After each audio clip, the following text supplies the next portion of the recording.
คนลากนั้นหน่อยเดียวจะลงมาแล้วเจ็บ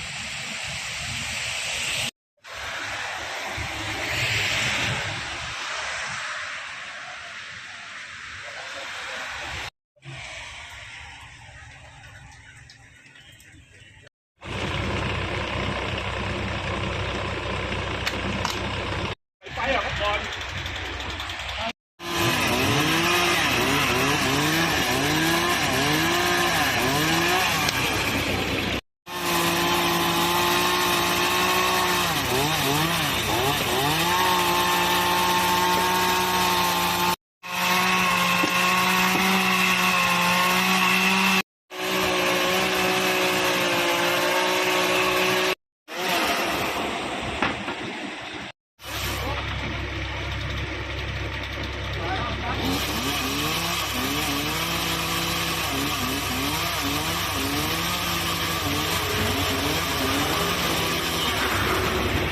นะครับ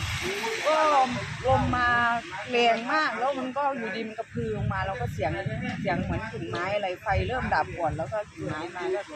พึบลงมาเลยเจ๊ก็จะโอ้ยยืนกอดกับลูก2 คนในร้านอ่ะอ๋ออยู่กับลูกในร้าน2 คนใช่ไหมครับแล้วทำยังไงต่อครับต้นไม้หักก็ยืนรอจนฝนมันซาแล้ววิ่งเข้าบ้าน